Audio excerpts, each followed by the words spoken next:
अयान और सिया की मुलाकात कॉलेज के पहले दिन लाइब्रेरी में हुई थी।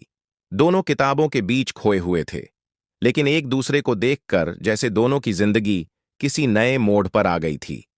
अयान शांत, सीरियस और हमेशा अपनी पढ़ाई में लगा रहता था, जबकि सिया हंसमुख, खुलकर बोलने वाली और हर किसी को खुश कर देने वाली लड़की थी।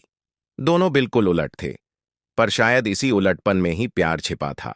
पहली बातचीत। एक दिन लाइब्रेरी में सिया की कॉपी नीचे गिर गई। अयान ने उठाई और हल्की सी मुस्कान दी। ये तुम्हारी है? सिया ने शरारत से कहा। कॉपी मेरी है, पर स्माइल आपकी होनी चाहिए। अयान शर्मा गया और यहीं से दोनों की कहानी शुरू हुई। धीरे धीरे नजदीकियां।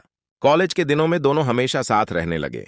कैंटीन की चाय, पार्क की लंबी वॉक, लाइब्रेरी का सन्नाटा और एक दूसरे की मौजूदगी। अयान ने कभी किसी को इतना करीब महसूस नहीं किया था। उसे लगता था कि सिया उसकी सबसे बड़ी खुशकिस्मती है। दूसरी तरफ सिया को अयान की सादगी, उसकी परवाह और उसका भरोसा बेहद पसंद था। पहली परेशानी। पर कहानियां हमेशा आसान नहीं होती। अयान की फैमिली चाहती थी कि वह पढ़ाई खत्म करके विदेश चला जाए। घर के दबाव में उसने अपनी फीलिंग्स कम दिखानी शुरू कर दी। सिया ये बदलापन महसूस कर रही थी, पर वो चुप थी, क्योंकि उसे डर था कहीं अयान दूर न चला जाए। एक शाम सिया ने हिम्मत करके पूछा, क्या मैं तुम्हारे लिए अब जरूरी नहीं रही? अयान की आंखें भर आईं। जरूरी? सिया, तू तो मेरी सांसों से भी ज्यादा जरूरी है। मैं सिर्फ डरा हुआ हूं कि कहीं तुझसे दूर न हो जाऊं। फैसला। उस रात दोनों ने अपने सपनों और अपने रिश्ते पर लंबी बात की।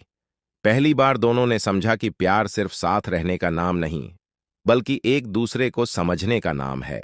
अयान बोला, अगर तू साथ है तो मैं कहीं भी जाऊं, मुझे डर नहीं लगेगा। सिया मुस्कुराई, और अगर तू मेरे साथ है तो जिंदगी कहीं भी लेकर जाए, मैं खुश रहूंगी। एक साल बाद अयान विदेश गया, लेकिन रोज वीडियो कॉल, रोज मैसेज, हर छोटी बड़ी खुशी और परेशानी, दोनों एक दूसरे की जिंदगी बने रहे। दूरी ने उनके दिलों को और मजबूत कर दिया। एक दिन अचानक सिया को दरवाजे पर दस्तक सुनाई दी। बाहर अयान खड़ा था, हाथ में फूल और आंखों में वही मासूमियत। मैं हमेशा के लिए वापस आ गया हूं, क्योंकि मैंने सीख लिया है, वक्त से ज्यादा कीमती तू है।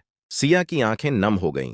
उसने अयान का हाथ पकड़कर कहा, अब कभी दूर मत जाना। और दोनों की कहानी वहीं से शुरू हुई, जहां प्यार ने जीत हासिल की थी।